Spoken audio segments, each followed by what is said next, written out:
Welcome to Ballybunion YXQ Internet Radio Station, home to Danny Houlihan's Irish Experience podcast.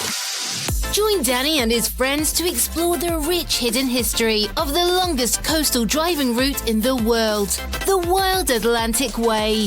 Experience the Irish landscape, its people and its culture, all interwoven into a story that will simply take your breath away. You are tuned in to Ballybunion YXQ Internet Radio Frequency. Now, please welcome your host, Danny Houlihan.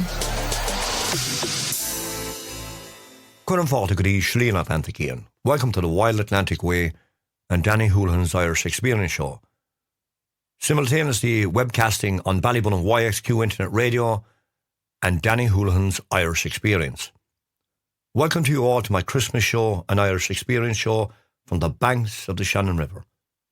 A bit of Irish music, a story or two, and we will visit some of the places that I've travelled out to during my long year's research.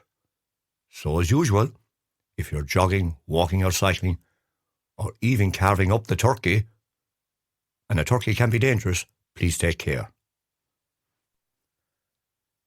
Now Christmas is the time of year we all reflect on our year's work, family, and indeed around the table. In most houses, there is an empty chair, once happily occupied by a family member or a friend who has left us in the years past.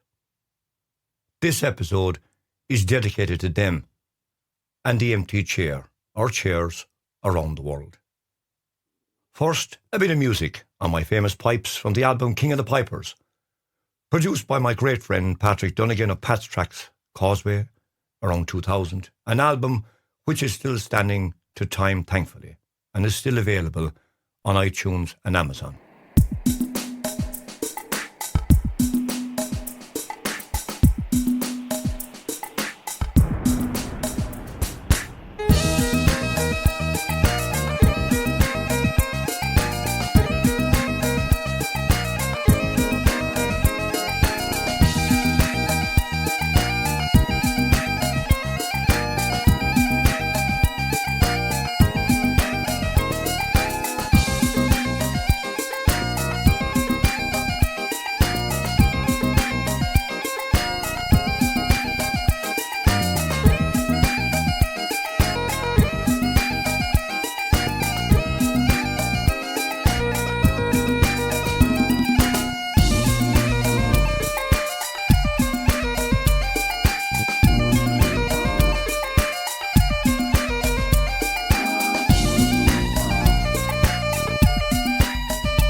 Oh, that's the powerful passageway through time.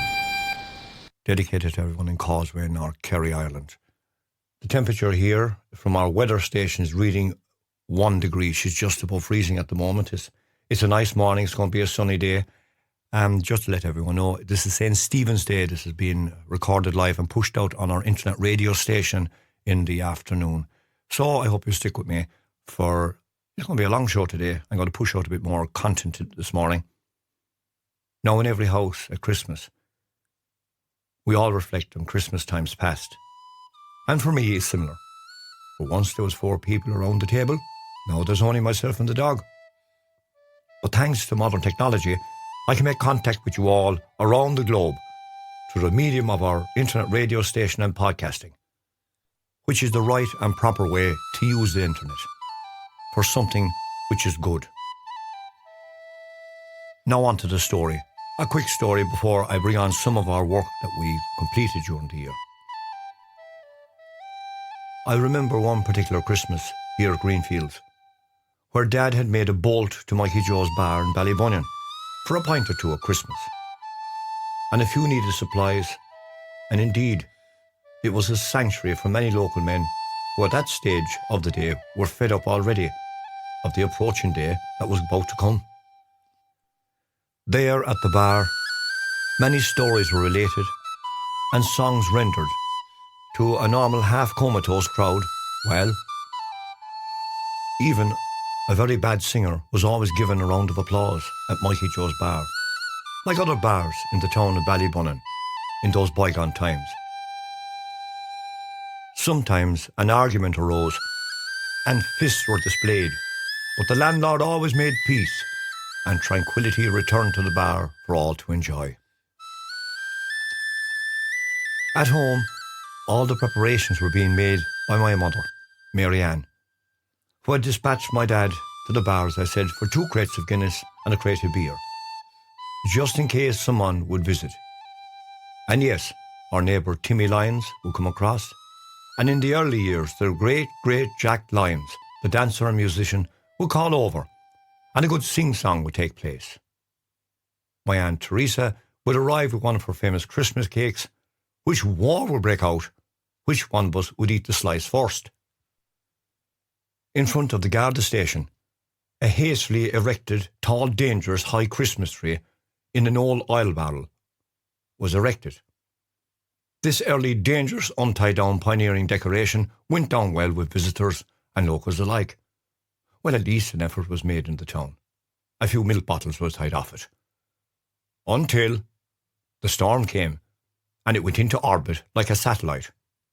One could say Ballybunion's first interballistic missile. Parts of this tree ended up in my garden and gardens around the town, do a number more. Dangerous things, Christmas trees, if they're not tied down. The barrel was left, but was filled with rubbish and greasy chip cartons, and went on fire when some local idiot threw a cigarette into it, and it nearly took off like a rocket, as there was a gas cylinder dumped into it at that stage to keep it down. This dangerous barrel had become a dangerous obstruction, as a number of motorists hit it several times. It was promptly removed and placed on the beach. However, it was rolled out too far and was carried by the outgoing tide, and became a dangerous floating object on the River Shannon for shipping. It ended up on a beach in County Clare, as I have been related. It's another story. Locals feared it was a World War II mine, and at that stage the army was called in to detonate it, so the story goes. Now back to my story. I digressed. Across the road from the Garda station was our corner shop, and it was owned at that time by Michael Beasley. This little shop was a hive of activity at Christmas time, with Michael and his sister Marguerite preparing boxes of orders for customers. Oh, Beasley's was a very busy shop then, and even in the summer months, it catered for thousands of visitors. I can remember, inside the door of the shop, one character sitting up on a few bags of potatoes. That was Armand O'Connell, in conversation with Celia and old Bob Power. A great debate also with Michael, who was armed with a large cleaver who had just chopped veg. He was positioned over a large tray of toffee. Toffee came like that. With one bang, Michael squared up the chunks of toffee. "Ah," Michael said, "plenty of toffee for all now."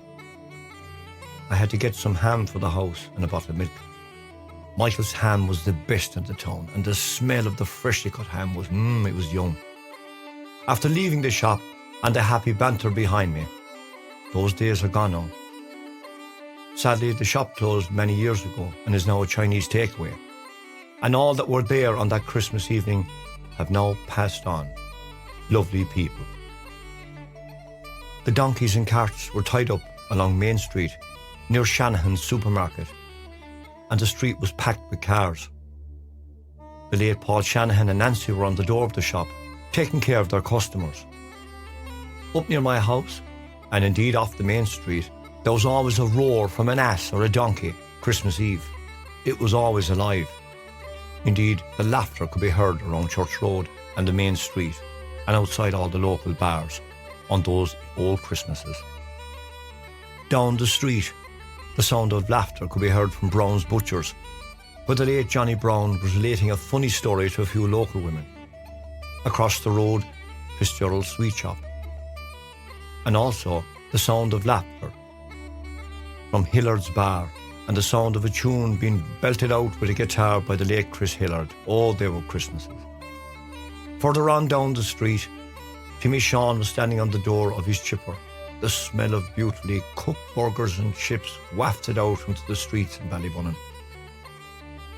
Hanny's draper's window was lit, and Paddy was on the door having fun with the locals. And Dana could be seen inside her shop, very busy.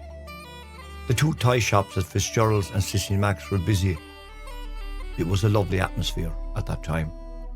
Indeed, John J. O'Call's shop was busy that night, with John and his wife at the counter. On my way back up the street, the railway bar was always busy, and across from my house, Loughran's Butchers, it's now O'Connor's, it's closed now, but it was O'Connor's, was lit, and George was there too, telling a few stories to his customers. Oh, it was alive. Up Church Road, John Dean's shop was lit as well, and we always made our way to John, who at Christmas time always had some particular item or toy at Christmas that left the road in laughter. I remember one Christmas, John had a small toy toilet, but if you brought up the sea of this particular toilet, it squirted water into your face. What a gag. Another was a toy donkey, and if you pulled its ears down, a cigarette would come out its ass. Oh, these were the Christmases to remember. Next door was the Hennessy family. They're now gone now. And next to that was Jerry O'Sullivan's shop, lit with lights. And there again, Jerry and his lovely wife were always there to meet and greet their customers. Behind the counter was their son Timmy, who every Christmas had some funny item or planned some funny event, which left us all in stitches for the whole year. Oh, what funny times. Before returning to the house, a visit to Mary Noonan's clothes shop next door was on the cards. This was a base for our local credit union at that time. Mary had a load of cats, who on entering the shop surveyed you like a security firm. After buying a pair of socks, I made my way back down Church Road on my final approach to the old house. Standing on the door of her house on Church Road was the late Chris O'Connor, with a fiver in her hand. And she gave me a shout, "Danny, come over to me." In her hand she handed me the fiver. "Buy yourself some sweets." Also, Mrs. Holland along the road would always give a shout as you walked down. Outside the door of their house was then John and Kitty Guiney, who were decorating the house for Christmas. Oh, what happy times. And before I entered my house, in the old gate, a shout from Paul de O'Sullivan and his wife Sylvia, "A Merry Christmas" was wished to all. This was Christmas. We'll break now in this show for a bit of music, so sit back and relax.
Arriving at the house, trouble brewed.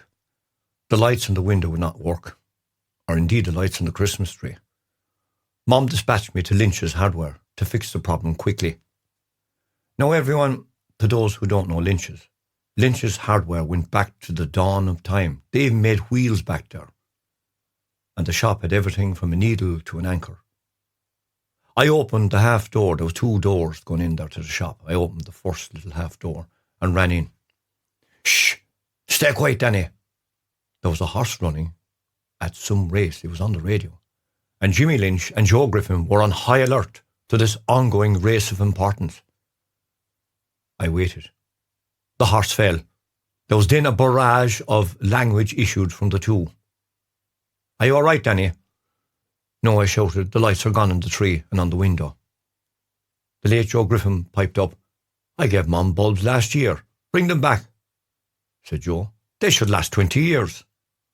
Yes, Joe replaced them. They're only after going this year.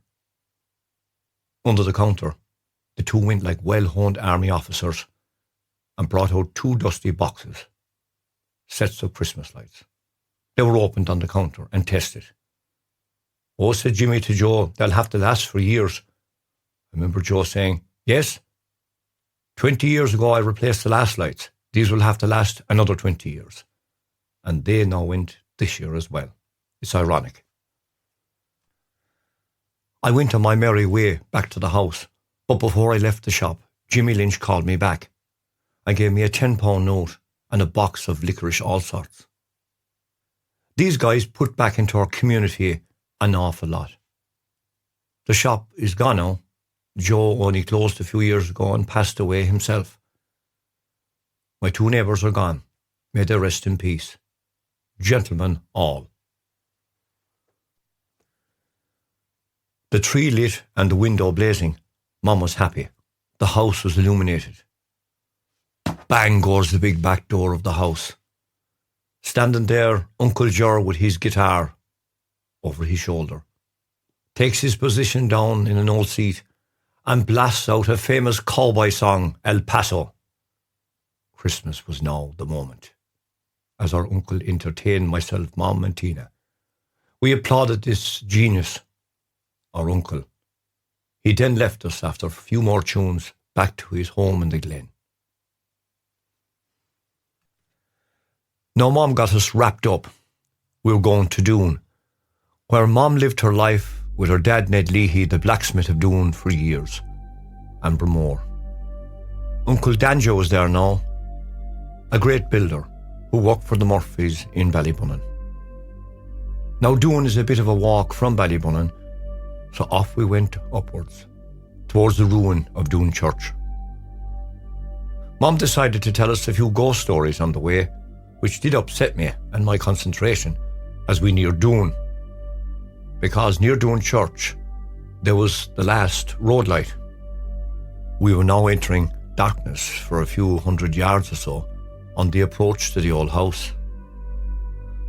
Mom related another creepy old story to us about one time in Doon there was an old man who was nearing his death. He died during the night, but the locals said along the cliffs of Doon and Bramore, near Bramore Cliffs, the sight of a headless coach appeared and could be heard along the old road near Stewick, and stopped outside the house where the man had just died. The door opened in the coach, and then after so many minutes the door closed again. The coach ascended into the moonlit night, taking the spirit of the dead man to the other world. All of a sudden the wind rose around us, and there was a loud roar from the ditch close to me. My heart stopped nearly. My sister let off a scream. "Stay quiet," says my mother, "it's only a donkey," which had his head stuck in the bushes. We tried in vain to free the animal from the bushes, but he was so angry he nearly took the right and left hand off of us. He was so angry, so we had to leave him there.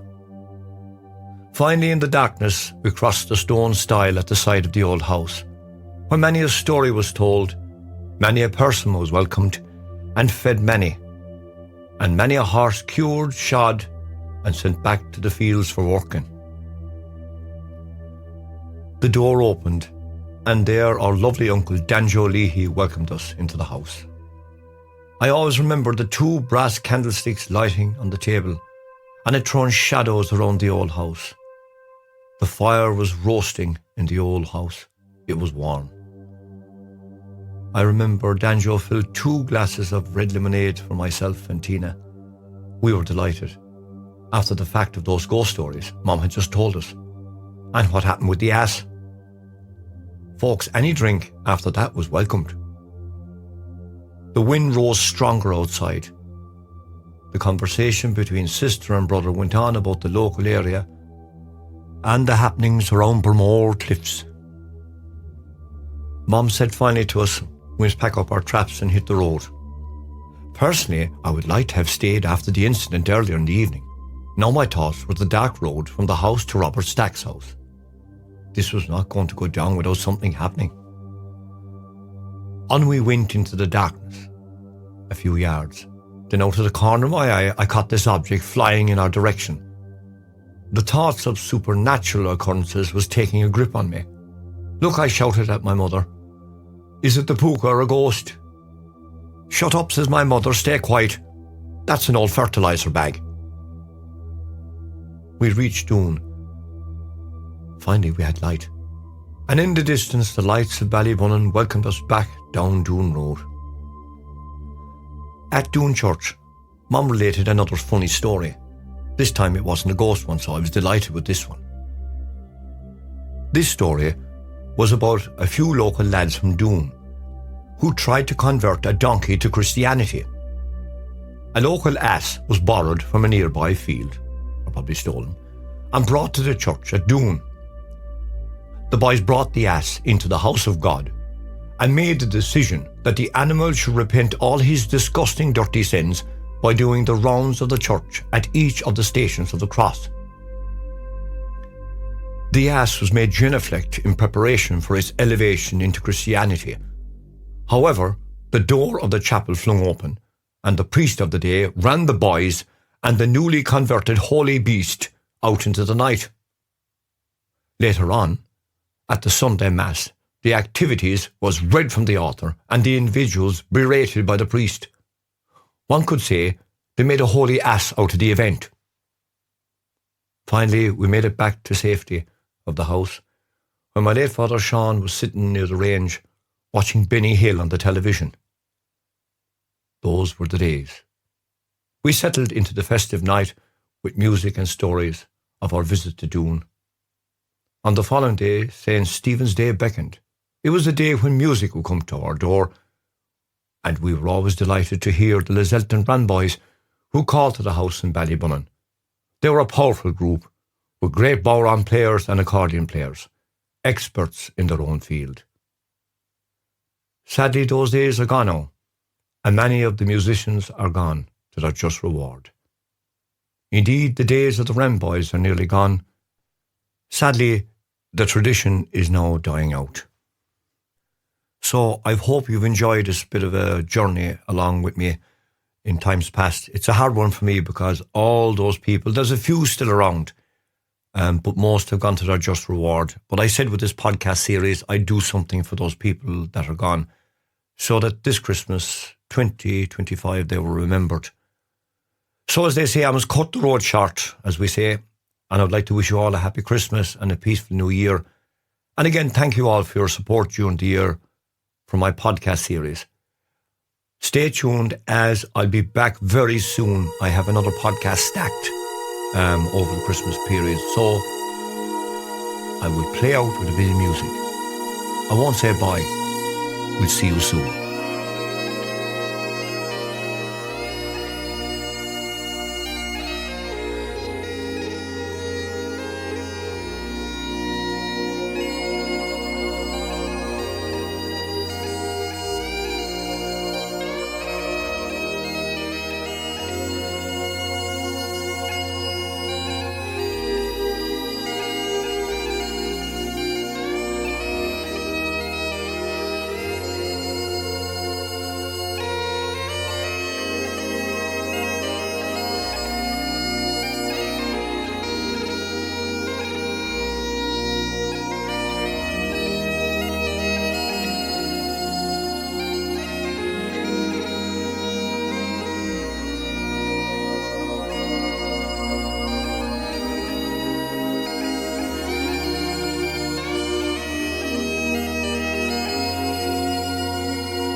Welcome back to the show. You're listening to Danny Houlihan's Irish Experience Show live on Ballybunion YXQ Internet Radio, webcasting around the globe.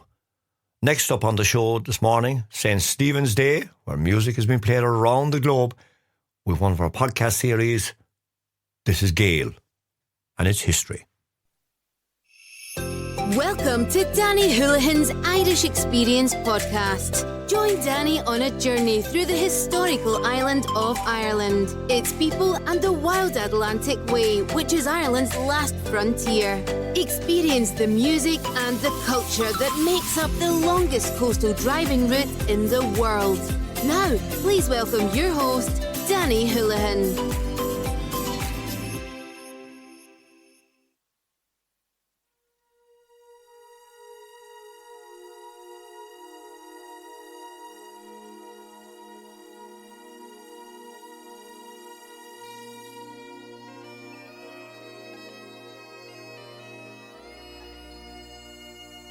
Cuireann fáilte go dtí slí an Atlantic Ian. Welcome to the Wild Atlantic Way and Danny Houlihan's Irish Experience Show. I hope you all are keeping well, my friends, and if you have just joined my series, a warm welcome to you all from the banks of the Shannon River, North Kerry, Ireland.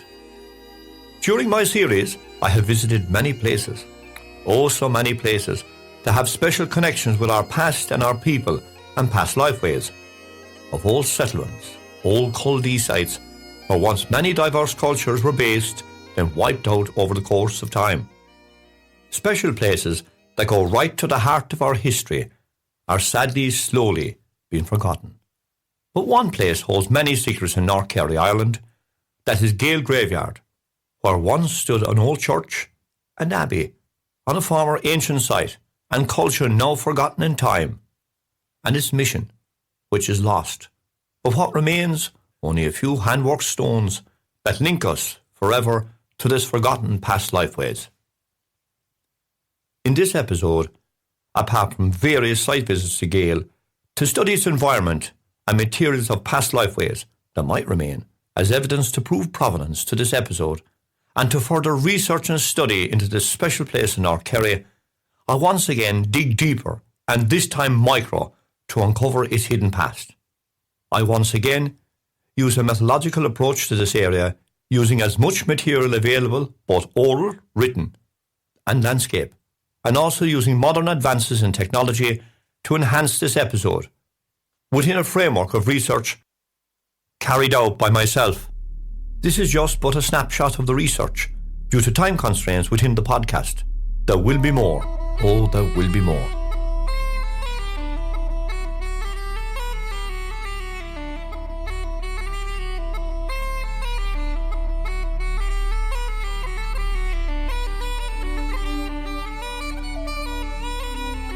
I walked slowly along the tree-lined country road from the main Listowel Ballybunion Road.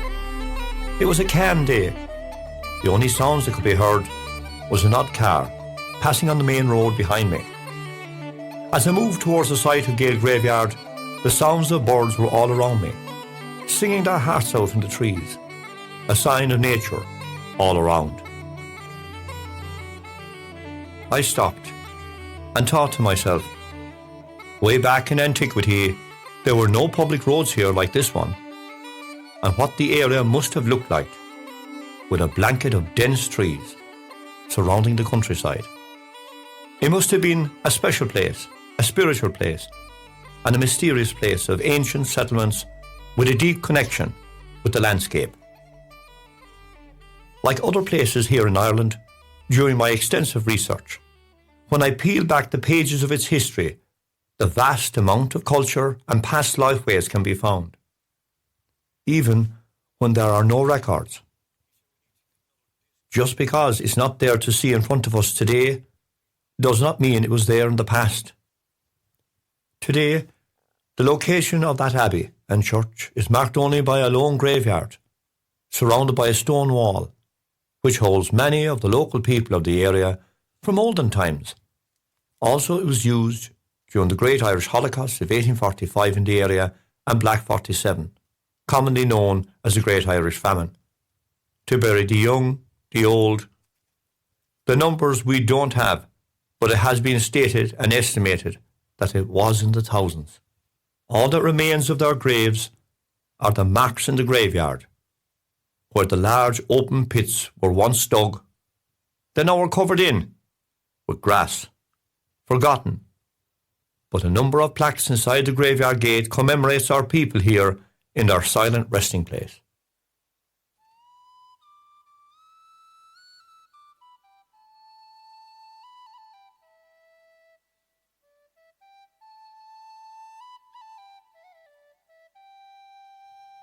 Site description and location.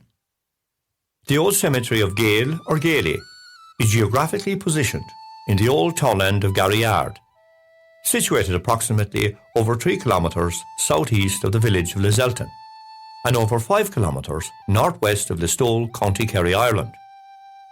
National Grid reference, Listowel, 1.431.62748-86.125389.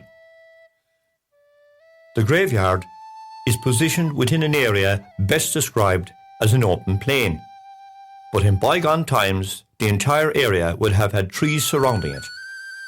Later removed during the English colonisation of the area during the Elizabethan times.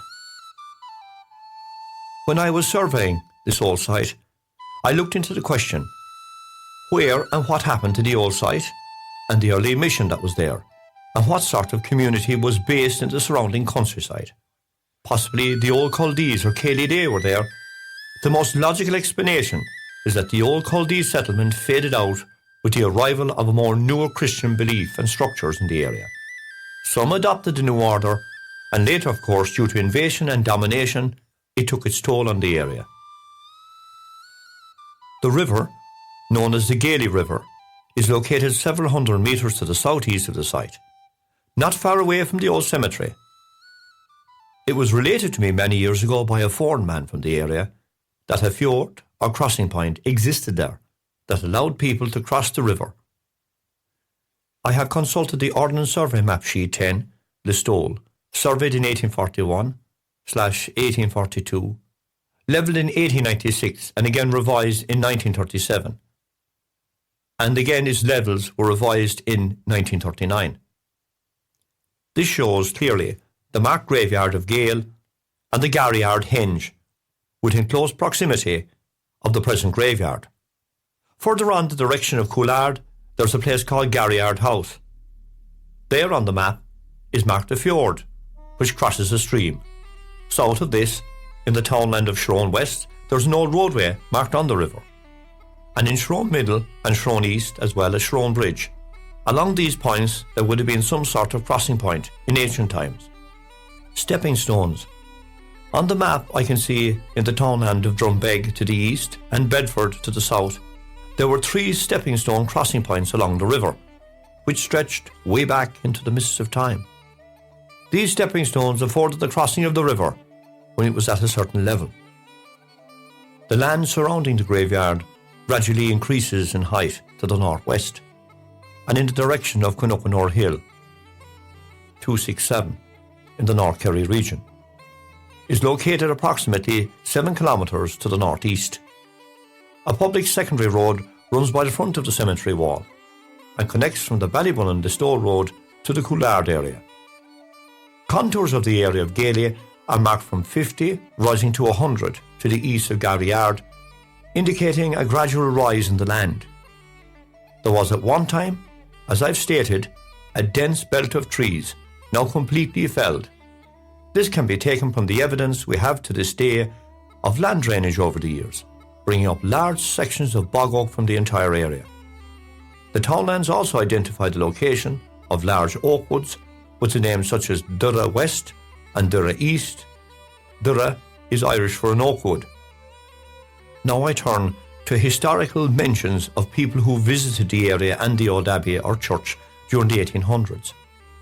Historian John O'Donovan visited Gale Church and ruins in the 1800s and described the ruinous state of the church or abbey that was still standing at that time. Quote, "Nothing remains of the church but a small fragment of the east gable, 4 foot thick and built of hammered stones and lime and sand cement." Unquote. O'Donovan goes on to state, quote, "There are no antiquities in this parish by the graveyard in which the old parish church stood, which is situated on low ground in the townland of Garryard." In Irish, the place takes the name Gála, which according to O'Donovan, in its origins, was not known of, but referred to a castle built in Loughrea, County Roscommon. This was dated July 15, 1841. O'Donovan mentions St. Bartholomew's Well, which is located down the road from the graveyard to the left, which supplied any settlement that was in the area. Across the road from the present graveyard, there is a henge monument, registered in the Monuments Record in Dublin, thus indicating the presence of a former settlement of pre-Christian era in the area. It was also said that the well, now known as St. Bartholomew's Well, existed near Jane Mount, but was filled in with stones. How the well emerged in its present location, we will never know, and lost in time. Garryard Henge. Some archaeologists have stated that the Garryard Henge, which is located near the cemetery of Gale, was used for ceremonial and sacrificial practices, which puts the site in the time of the Druids and Culdees. Like I have said before, the use of proper archaeological methods and surveying should be employed in places such as Garryard, near to Gale Graveyard, to uncover more of its precious hidden history, its true history, and for future generations to study. Also, it will create employment for archaeologists to undertake such important work. It should be noted that when I visited the henge, it was very overgrown with vegetation and trees, barely recognisable, and also the fact that I consulted another map of the period which shows a mound crossing the main road. Thus the main road cuts through this archaeological site, it should be noted. Before I visited the old graveyard, I consulted the OS maps of the area to see were there any mentions of the old abbey or church ruins. Yes, there was. The graveyard has been well maintained over the years, and one can see the locations of where the mass graves, as I've stated, of the Great Irish Holocaust of 1845, 46 and Black 47 are there. A few unmarked stones are scattered here and there in the grass, a stark reminder to this generation what happened many, many years ago. This should not be forgotten, as our people that perished during that period had a vast amount of history, culture, and day-to-day knowledge of the landscape we will never in our lifetime understand or know. I paused for a moment and reflected at the plaque that has been erected just inside the wall at Gale Graveyard for those who lost their lives during the Great Irish Holocaust. No names are mentioned of these poor souls. Who were they? Where are their people now, scattered across the globe in America, England, Australia, and many other destinations? Only a green grassy graveyard is marking their final resting place, a reminder of man's inhumanity to man, woman and child, and the unborn, the legacy of the past, and a sober lesson it should not be allowed to repeat itself again. When I surveyed Gale, I noticed very quickly from my observations around me that there was an ancient settlement and past lifeways formerly within the graveyard. There were fragments of the past which could be seen, such as old Ballon stones and items which were reused from the old church or abbey at Gale. Cut stones and fragments from the building lie around and used as grave markers, a practice that was common in Ireland long ago. Thus evidence of an ancient settlement within the area of Gale or Gale, today shrouded by a graveyard. The reason I have covered this graveyard Gale in this episode, and there will be more, is that out there in America, Australia, England, and other destinations, our ancestors are out there looking frantically for their ancestors. Where were they buried? Gale Graveyard is one of many in Ireland which holds the ancestors of our people.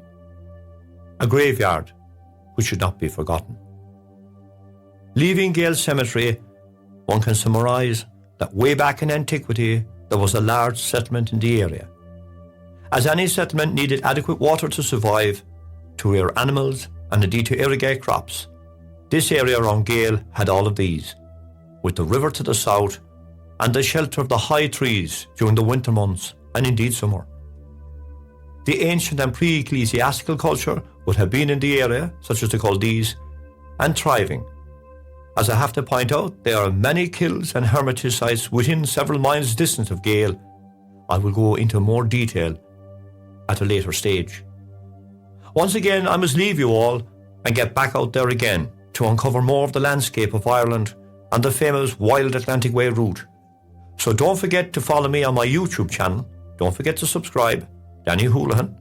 Click and subscribe to see the visuals as they go up during the winter. Again, this is but a taste of our rich culture and heritage. I will see you all next time. Slán, bye.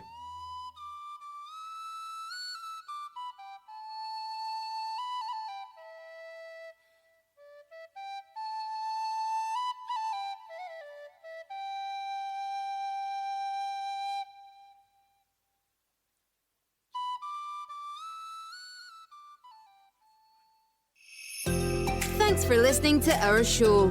Through its people, its heritage, and its rugged coastline, this is truly Danny Houlihan's Irish experience. Bye Oh, for that was now. beautiful Gale Cemetery, just beyond the Zelton, and on the way out from the Stole to your right. Well worth a visit. Gale is very, very special. When you look at her from the ground, you can see old stones, the place where the famine graveyard was. But it's actually when you actually fly a drone over Gale, you can see where there was a big, big mass grave there. And, it draws it home to you like the thousands of people that were in that area at that stage. Now, I hope you've enjoyed the show to date this morning. He said, at the moment, I'm looking across the studio now at our weather station is giving us a 2 degrees. She's up. And it's giving an easterly wind direction from our weather station. And from the barometer, she's at 10:29 at the moment. And the forecast is for sunny. So everyone, another bit of music on St. Stephen's Day.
listening to Danny Houlihan's Irish Experience Show here live on Ballybunion YXQ internet radio station from the banks of the Shannon in Ballybunion, County Kerry, Ireland, webcasting around the globe from our Ballybunion station here. It's history and it's alive. That tune was The Rose. It was put together for the Rose of Tralee many years ago by Patrick Dunnigan in Causeway and myself on the pipes. It's a lovely fast tune and it's suitable for dancers. Now at the moment, the temperature is 1.9 at the moment, reading on the clock, and the barometer reading is 10.29. I'm just looking across the room here at the moment. It's cloudy out here, but it's a nice day. It's a cold day here in Ballybunion. So I hope you've enjoyed our last podcast. That was Gale Cemetery. And everyone, it's a special place. As you come out from Listowel, she's on the right-hand side, so many miles out. It's where our people lie. Our people are buried there. But it's from the year I got a few little clues about Gale from mass burials that were put in there during the time of the Great Irish Holocaust in Black 46 and 7. Those black years, and they were black years. It's a stark reminder as a historian what our people went through. Now everyone, I'm going to finish up with this one. I've had requests from around the world for this one to be replayed again. This is Whiskey Galore. I'd like to dedicate it to a good friend of mine over in Durham, Dr. Michael Mawson, an Englishman who likes this version of Whiskey Galore. So I'm wishing him a happy Christmas and his family, a great friend over the years. And I say we'll raise a glass of whiskey now to everyone on St. Stephen's Day and over the Christmas. A happy Christmas to you all. And we're signing out after this because it's been the longest stint in the studio. We're here since 3 o'clock in the morning. So it's a long, long day for us now. So it's been a great learning curve for Danny and the equipment. So from the banks of the Shannon, I'll sign out. But before I sign out, I'd like to say get better to a friend of mine who's over in Germany in hospital, Lee Mohannin. And Lee Mohannin's people are instrumental in our community and have helped us all over the years along the banks of the Shannon. So I say to Liam, get better, Liam, and we'll talk soon in the new year. So for now, it's Whiskey Galore. Oh, I say, old boy, we are the law. Welcome to Danny Houlihan's Irish Experience podcast. Join Danny on a journey through the historical island of Ireland, its people and the wild Atlantic Way, which is Ireland's last frontier. Experience the music and the culture that makes up the longest coastal driving route in the world. Now, please welcome your host, Danny Houlihan.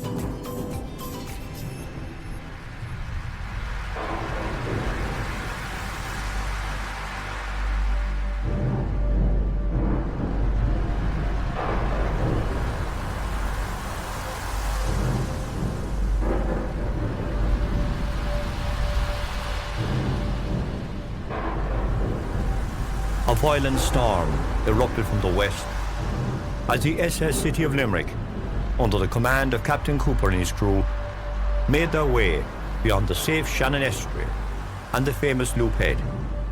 They say 20 miles on its outward bound voyage from County Limerick, Ireland. So strong was the storm that Captain Cooper and his men fought the gales in the high rolling seas, but due to a severe tempest, took action and turned the massive SS City of Limerick around towards the estuary and away from danger, as they thought. The captain was at the helm and all hands were on deck that night. Safely brought the ship just inside the mouth of the Shannon estuary when a huge wave, or white horse, rose up from the Shannon, then broke across the ship, tearing her mast and part of her rigging and that of her tiller away into the sea forever. The winds were so strong that Captain Cooper made a decision to lower her massive anchors in an attempt to slow down her fast approach to the shoreline. The city of Limerick was heading towards land rapidly, with the gales behind her. The ship increased her speed. The area where the ship was heading for was a rocky limestone bay, known locally as Cnoconeen Bay, today the Long Strand Ballybunion. No doubt Captain Cooper consulted the maps of the period, but all was in vain. The ship struck the limestone rocks off the shore with a massive bang, tearing a gouge in the limestone rock and sending some of its sailors overboard. Others scrambled up the last few masts that were on the ship, away from danger of the sea, man, and indeed woman. Our story background is based along the Golden Long Strand of Ballybunion, County Kerry, Ireland, in the year of 1834. And its story was covered in the newspapers of the day for up to 3 months after. From the account of the wreck to the deaths and the auction and subsequent compensation that was awarded. The area where the story originated was called Cnoconeen Bay, as I said, now known as the Long Strand Ballybunion, or the White Strand, renamed by the English. This ancient bay was a horseshoe bay in its geographical orientation, which can be clearly seen to this day, and its outline. This limestone-covered bay took its name from the highest sandhill on the sand dunes, which rose to a height of 145 feet. This information I've obtained from the Admiralty maps of the period. The name of the highest sand dune was Cnoconeen. The area had a population of thousands of people, native Irish speakers with a rich tradition of salmon fishing, which spanned thousands of years, back to the dawn of time. An area of Houlihnas, or Houlihnas, and Ballybunion had its own diverse culture and its Irish language, and many tradespeople, from carpenters, coopers, weavers, to blacksmiths, to milling of corn. Indeed, the brewing of poteen was operated in the area from ancient times, and also boat building. But at this period of its history, all was under the control of a few absentee landlords, such as Harring, Burghurst, Locke, Blacker Douglas, and indeed Lord Listowel. Under them were the agents, and under them more individuals of colourful character, which paints a frightful picture when rendered to a canvas or indeed to our programme. I will deal with these colourful characters in another episode. Now everyone, this story is made up, as usual, of research from the then newspapers I have consulted and maps from the period, such as the Admiralty maps, and accounts from the oral traditions that I have obtained over the years and handed down to me during the course of my extensive research into the area. As I have stated many times before, some accounts differ from each other, which indeed adds to the story and the flavour of the story. This story is just an opening chapter, as it poses many questions. But for now, sit back and enjoy this episode. I've loved putting this one together. This is Whiskey Galore.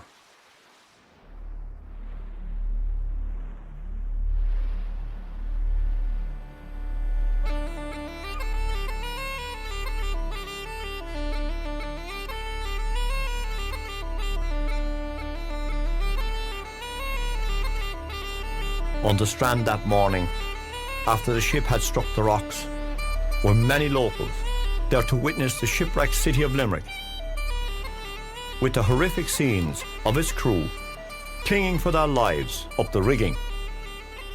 Also on scene that morning was George Houlihan of Innismore, who, according to local lore, was out in his horse Soot, having a morning ride on the Golden Strand of Ballybunion. Houlihan, on seeing several sailors in distress, immediately rode through the waves on his loyal Soot like an ancient crusader of bygone times, and rescued quite a number of them, also getting a closer look at the ship and its cargo on board, at that time, which was secured in the hold of the ship. On reaching the ship, he brought several sailors back to the shoreline, which would in time make him a hero, and that of his horse Soot. Well, George Houlihan and Soot did save them. Well, until the women got their hands on the sailors. The cargo of the city of Limerick was pork, beef, barrels, and hundreds of barrels of whiskey. The city of Limerick rose in the water like a dying giant, but broke its back on the limestone rock offshore, sending hundreds of barrels of whiskey, pork, beef and butter floating in the water off Knockneen Bay, Ballybunion. As the tide changed direction on its way in, so was the whiskey, much to the delight of the locals, who were described by the newspapers of the day as peasants. Needless to say, this news spread like wildfire around the countryside, as far away as Limerick in a short while. And this was a time before modern telecommunications. Word of mouth travels fast. On seeing what was unfolding on the Strand, the self-proclaimed landed gentry and lawmakers of the area had sent for the military. In fact, they too were the military and the Coast Guards, who are based in Beale and the Cashin and the old Coast Guard station in Ballybunion, now gone. At this point, a large enthusiastic crowd numbering thousands of locals could not hold off and started to run towards the stricken ship, which was still surrounded by water at that time, led by wreckers brandishing saws, hammers, sledgehammers, crowbars, anything that could be used to penetrate a breach in the hull of the great city of Limerick. As the barrels started to land on the shoreline with the incoming tide, the locals tore into the casks and barrels with hammers, knives. The account from the newspapers quoted after the locals had consumed the whiskey in large amounts without any regard to its owner, according to the reports of the day, were lying on the strand drunk and some dead already. Limerick Chronicle newspaper of the day, quote, "Many of these inhumane wretches were seen stretched upon the beach like pigs, in a disgraceful state of stupefaction from liberal draughts of whiskey they imbibed," unquote. I have seen this from the newspapers of the time. At this stage of the incident, hundreds had arrived from all corners of North Kerry to the Strand to take their share of the whiskey. As they could get at the ship, more barrels fell out, resulting in fistfights breaking out. It was a dangerous scene to behold. One story was told that the mob wreckers were about to riot when someone shouted, "Stop, for God's sake, there's plenty for us all."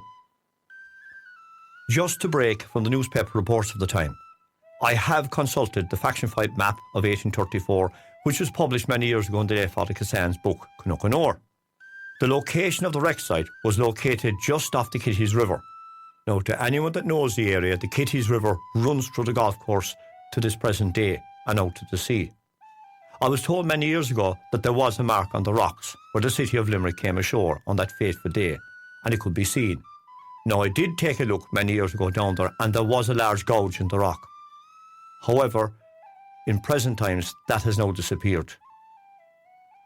More screaming headlines seen in the newspapers of the day. Savages with hammers, saws and sledgehammers attacked the ship relentlessly, reducing the massive ship to its keel. The Coast Guards. When the Coast Guards arrived, they came under fierce attack by the drunken local wreckers. The Coast Guards opened fire with their loaded weapons and shot a man dead after he attempted to steal a firkin of butter for his family who was hungry. Several Coast Guards received blows in the heads, called in Irish a corrig shock,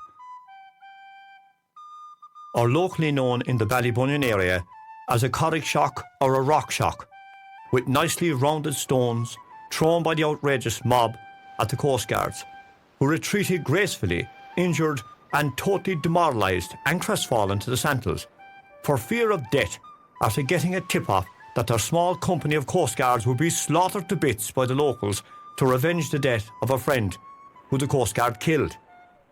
This they did, and regrouped themselves for the next planned exercise. After all that they could do was watch the proceedings unfold. No other military was present.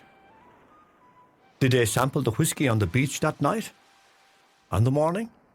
We shall never know. It was floating in everywhere around them.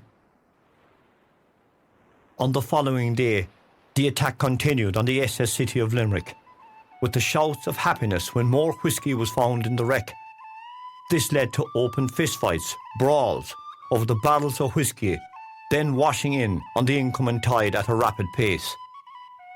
It was said locally that there was not an old jinnet or an ass that walked or crawled on two legs that hauled barrels of booze off the strand that day and night before, in front of the crestfallen coastguards. To save some of the cargo, local priests of the day, armed with their crucifixes, waded out into the deep waters towards the ship to retrieve the puncheons of whisky, and were later praised by a coastguard from Beale Station called Joseph Dexter, who was on duty at that time with his sober officers. Pardon the pun. Another story that was related to me many years ago, no folks, it's just a story, is that one of the priests waded out to the stricken vessel to issue the last rites to the crew, who had climbed up the mast for safety. On reaching the vessel, the priest rose his crucifix in the air and shouted the act of contrition at the sailors as the tempest continued. One foul-mouthed sailor, upset by the barrage of holy words shouted in his direction, shouted at the priest a barrage of disgusting obscenities and told him where to place his crucifix, and shouted at him, "I am an atheist, father." Another one of the sailors shouted at the priest, "Father, you're at waist level. Save your own life, father." "Why," said the priest, "are all of you up there?" One of the sailors replied, "One of our lads, father, was rescued by a gentleman on a horse. But when he arrived on the shoreline, the ladies got so excited due to the influence of the whisky, pulled his white breeches off. He had to hide in the sand dunes, father." The priest looked up and shouted back at the sailors, "That was Satan working in mysterious ways." "What's your cargo?" said the priest to the sailor. "Whisky, father, whisky. Grab onto 2 barrels there, father, and you can save your life." That he did, and the Lord brought the priest back to the shoreline with the incoming tide, followed by barrels of whisky in tow.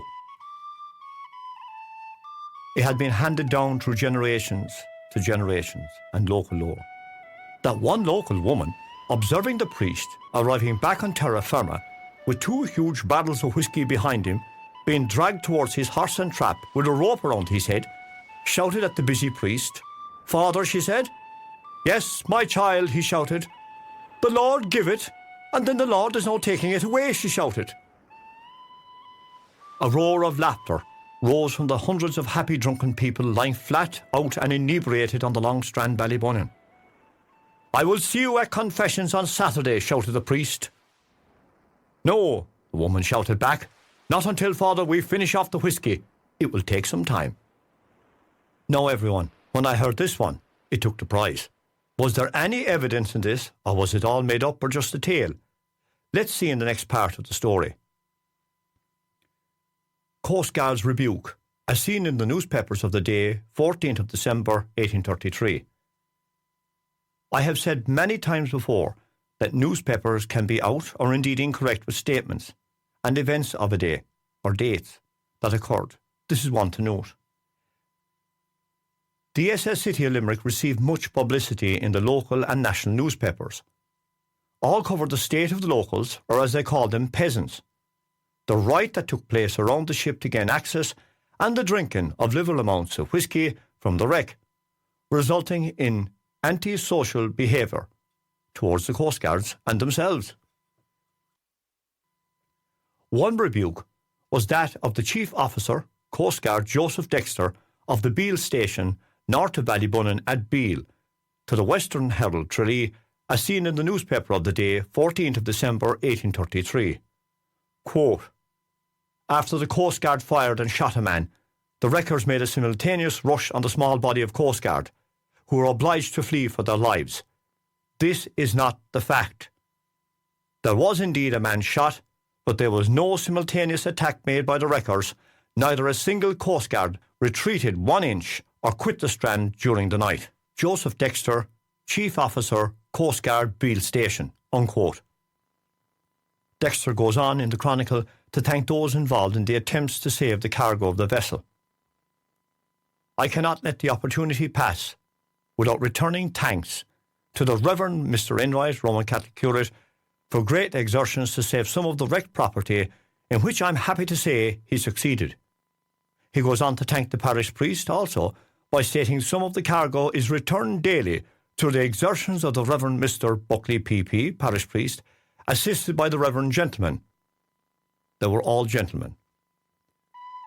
Another story that was told of the wrecking of the SS City of Limerick was that of old Shan Padder O'Connor from Houlihnas, who was on his deathbed, having been anointed a week previously and waked by all his family, who were crying around him.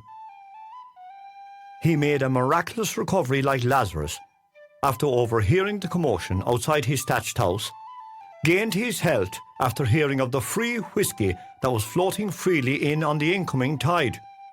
He quickly jumped out of his deathbed, tackled his ass and cart, and made his way onto the beach through the high sand dunes, passing his son and daughter along the way, much to their surprise and that of his neighbours, who recently had been around his deathbed lamenting his passing to the other world. Shan Padder O'Connor dragged himself onto Canuckaneen Bay, collected his share of whisky in front of the coastguards. Some indeed had attended his wake a week previously. The coastguards were not impressed, because Shan Padder had got up in his deathbed and had drank their last bottle of whisky. The coastguards did not mind this, as he was on his way to heaven. At that stage of the process, they were definitely not impressed with this. O'Connor quickly loaded 4 barrels of whisky onto his cart, alone and unaided, and returned home like a bullet, or as we'd say in our old Irish language, out nos noriha, like the wind, in full view of the coastguards, who were speechless, bloodied, injured and crestfallen at that time. Shan Padder would last another 30 years to the good age of 105. Thanks to the whisky. However, it was the absentee landlords such as Haring, Burghurst and Blackwood Douglas and others that would eventually cause the ultimate downfall for all of those lovely people who lived in that special area, with wholesale evictions and debt looming for those living within the sand dunes of Houlihnas and Ballybunion, and the loss of the Irish language and the massive culture that existed in the area. It was said that in the area, whisky flowed like honey for months after the wrecking, and that there was not a dry eye in any thatched house for miles around. Even the few vintners that were in the village at that time had a bad trade, until the whisky was drank. Then they were rewarded once more with their old trade. It was overheard in one of the great houses. "Oh, I say, old boy, enough of that chit-chat. Round up a dozen peasants, arrest them, throw them in jail for a week, and then let them go afterwards. But for God's sake, old boy, get rid of the whisky to somewhere safe, maybe your lodges, and away from the eyes of the peasants and the law. Or we'll all go down with the city of Limerick as well." A gentleman in the company of the Justice of the Peace said, "I say, old boy, we are the law." The sound of whisky being poured into a glass, and the few words last uttered by the landed gentry was, "I say, old boy, fine whisky." After all, the whisky was in good company with the local landlords and gentry. It was soon disposed of quietly, and many received rewards after.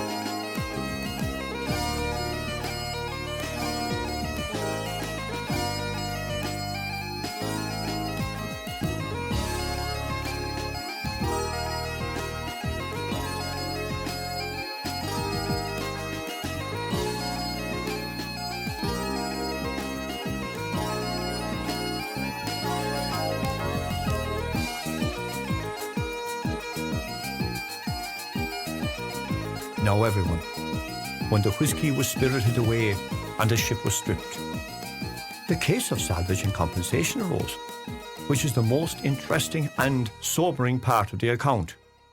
Again, pardon the pun, sobering. We read in the newspapers of the day, Kerry Evening Post, Tralee, Saturday, December 1833, that there was a great effort by the landed gentry and magistrates of the area to locate what was left of the city of Limerick's cargo, which was either drunk, eaten or spirited away on that fateful day a night before. Great praise was given to the upper classes and the gentry involved, and indeed the locals were slighted once more and described as rotten, drunken peasants on that occasion. Class distinction was proudly evident in the Ballybunion area at that time, and reports of that time. Again, as I've stated before, newspaper reports can be a little bit off, so take them with a pinch of salt, or indeed a glass of whisky. Quote, "The exertions of Francis Crosby, Esquire of Ballylongford, a magistrate of this country, have been most laudable and successful in recovering the property, part of the cargo of the schooner, the City of Limerick, wrecked on the 29th ultimo of Ballybunion." Unquote. Next it goes on to describe the locals. Quote, "Mr. Crosby is very popular with the peasantry in that part of the area." Unquote.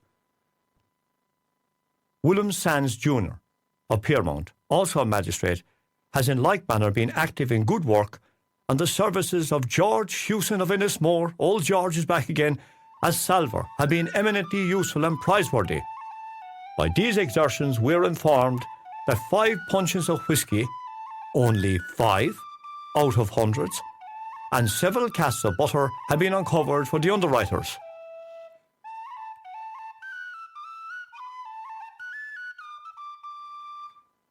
What happened to the hundreds of barrels of whisky and barrels of pork, bacon? Vanished and spirited away, I suppose. One could just infer that the barrels of whisky rolling around North Kerry were in good company in the shape of all concerned, both the military and the landed gentry, and that it was a smell of fresh bacon, cooked I should say, emanating from the great houses in North Kerry at that time. How many barrels were hidden around the countryside though? It goes on to finish that 2 of the peasantry detected in the plundering of the cargo had been committed to the county jail. Only 2? And there were hundreds plundering the ship, and the military standing by, doing absolutely nothing, only sitting around. I have tried to ascertain what was the duration of their internment. Was it a month? Year? A week? We shall never know the names of the culprits. It was never documented properly. Indeed, the lack of the ship's manifest I yet have to find to ascertain the exact quantity of the cargo, which I will. Screaming headlines in the newspapers of the day, weeks after. 17 people died from intoxication and consuming putrid food. Death from drinking and eating putrid food from the wreck. Weeks after the wrecking of the ship, reports arrived on the desks of many newspapers in the area with the title "Effects of Intoxication." Quote, "Wreck of the City of Limerick schooner. We are informed that 17 persons died of intoxication after drinking the whisky ashore at Ballybunion from the wreck of the City of Limerick." Quote, Limerick Chronicle. Another report, quote, 16 persons died at Ballybunion this week. It is thought of sickness caused by eating part of a putrid state cast ashore from the wreck City of Limerick." Unquote. Now this raises a question, everyone. How did so many people die on the strand that morning and the days after from the whisky? Was the whisky in the hold of the City of Limerick unracked? Or was it on its way to be unracked? Because unracked whisky would have been lethal to any person, and due to the climate of the area and the lack of food, with the looming evictions by absentee landlords in the area, consuming putrid meat combined with whisky would have killed many indeed. Now, eating putrid food, how was it putrid if it was in barrels recently loaded into the hold of a ship? That would have lasted for weeks on board the ship. Or was the meat rotten before embarkation? Or was the whisky as well bad? Also, how did they cook the food on the shoreline in a storm, with the wind blowing? There were no throwaway barbecues then. Unracked whisky would have been lethal, mixed with poteen, which was produced in the area locally, and that's a fact.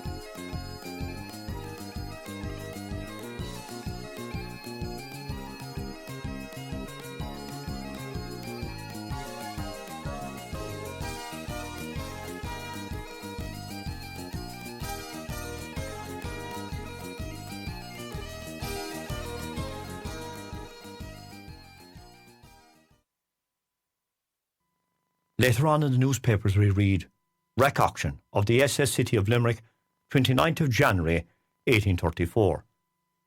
A wreck auction at Ballybunion appeared in the local newspaper, Kerry Evening Post at the time, dated the 29th of January 1834. In this we can get a snapshot of the cargo on the ship and what was left or recovered at that point.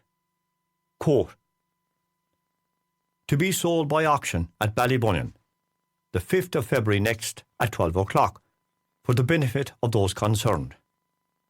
320 firkins of butter, part of the cargo saved from the wreck of the brig City of Limerick, with standing and running rigging, codge anchor and chains, some spare parts of the hull, some copper and iron bolts, and empty casks. Dated January 29th, 1834, Francis Twiss, agent for Lloyd's. Unquote. From this we can infer that the ship had been stripped entirely of its assets, bare. This opened another line for me for inquiry. How was the ship stripped so quickly? One would want to know their business to strip a ship. It has been inferred that locally that there were wreckers who lived in the area just for that type of work at that time, who had the expertise to strip a ship, such as carpenters and tradespeople, who indeed were there for such an event. As in those times, which were poor to many locals of the area, the sight of a ship in trouble was an added bonus to their lives. Also the landed gentry were involved, as we see next, who all benefited from the wrecking. Another theory that was put out in the area, that there was another ship which was switched with a cargo of rotten produce. However, this theory, I have found no grounds or evidence yet to support this. It completely stinks completely. Case of salvage, Tralee Mercury, 12th of February 1834. As seen in the newspapers of the day. The magistrates assembled to investigate the claims of several persons for services rendered to the schooner City of Limerick, pronounced their award at the late hour last night as follows. Now this will be of interest to all students in the area and historians, and those who have an interest in our local history, as we have a few names as seen in the newspapers of the day. Everyone, as I've stated, as seen in the newspapers of the day, it also highlights who got what from the wreck. As seen in the Tralee Mercury newspaper, dated the 12th of the 2nd, 1834.